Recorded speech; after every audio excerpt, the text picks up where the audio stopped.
శని అనుగ్రహం కలగాలంటే శని కుంభరాశిలోకి వచ్చి ఉండాలి. ఆ సంవత్సరాన్ని మొత్తం కూడితే 2024 మొత్తం కూడితే 8వ నంబర్ రావాలి. ఎక్కువగా మంత్రిగా బాధ్యతలు స్వీకరించేటువంటి వాడు శనీశ్వరుడు అవ్వాలి.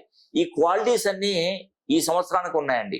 అందుకే మనకు పుష్కర కాలంలో శని హోమం జరిపించుకుంటే ముక్కోటి దేవతల ఆశీస్సులు, శనీశ్వరుని యొక్క అనుగ్రహం దక్కుతుంది. ఇలాంటి వేళావిశేషం మన జీవితంలో మళ్ళీ మనం చూడలేం. 30 సంవత్సరాలకు వస్తుందా, 70 సంవత్సరాలకు వస్తుందా, 100 సంవత్సరాలకు వస్తుందా, మన ఏ సంవత్సరాలకు వస్తుందో మనం బ్రతుకుంటామో లేదో కూడా తెలియదు. కానీ అవకాశం భగవంతుడు ఇప్పుడు కల్పిస్తున్నాడు. మే 4వ తారీఖున శని హోమం, పుష్కర సమయంలో శని హోమం జరిపిస్తున్నాను. ప్రతి ఒక్కరూ ఈ శని హోమం జరిపించుకోండి.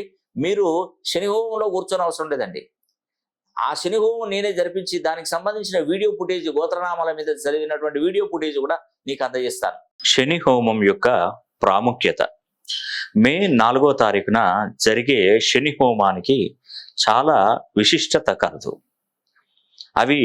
ఆ విశిష్టత ఏంటంటే, శని 30 ఏళ్ల తర్వాత కుంభరాశిలోకి రావడం, 2024ని మొత్తం కూడితే శనికి సంబంధించిన 8వ నంబర్ రావడం, నవనాయకుల ఫలితాలలో మంత్రిగా, సైన్యాధ్యక్షుడిగా, ఆర్గాధిపతిగా, మేఘాధిపతిగా శనీశ్వరుడే ఉండడం, మేషంలో ఉన్నటువంటి గురుడు మే 1వ తారీఖున వృషభ రాశిలోకి రావడం వల్ల నర్మదా నది పుష్కరాలు ప్రారంభమవుతాయి.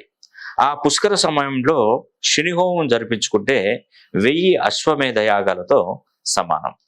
మే 4వ తారీఖున శని హోమం జరిగే రోజు పాటించవలసినటువంటి నియమాలు. ఆ రోజు ఉదయం ఇంటిల్లిపాది తలస్నానం చేయాలి. గోవులకు అరటి పళ్ళు తినిపించాలి. నల్ల చీమలకు చక్కెర చల్లాలి. నల్ల కుక్కలకు ఆహారం వేయాలి. ఇవేవి మీకు సాధ్యం కాని ఎడల 2 దీపాలు నల్ల ఒత్తులతో వెంకటేశ్వర స్వామి పటం ముందు వెలిగించడం శుభప్రదం. శని హోమం చేయించుకున్నటువంటి వారికి కలిగే ప్రయోజనాలు: ఆర్థిక సమస్యల నుండి విముక్తులు అవ్వవచ్చు. భార్యాభర్తల మధ్య ఎలాంటి కలహాలు దరిచేరవు. కష్టపడి సంపాదించిన దానికి ప్రతిఫలం పొందుతారు. చేజారుతున్నటువంటి ఉద్యోగాలు చేతికి అందుతాయి. సంతాన సమస్యతో బాధపడుతున్న వారికి మేలు జరుగుతుంది. శత్రు వినాశనం జరుగుతుంది. వ్యాపారాలలో నష్టాలు తగ్గి లాభాల బాటలో పడతారు. మనశ్శాంతి లభించి సుఖమైనటువంటి జీవితాన్ని గడుపుతారు. రాబోయే 30 సంవత్సరాలు మీకు, మీ కుటుంబానికి ఎలాంటి హాని తలపెట్టకుండా మీరు చేసే ప్రతి పనిలో మీ వెంటే ఉంటాడు శనీశ్వరుడు. నమస్తే అండి, నేను మీ రామకృష్ణ ఖాన్, ఆస్ట్రో న్యూమరాలజిస్ట్ని. మే 4వ తారీఖున శని హోమం జరిపిస్తున్నాను.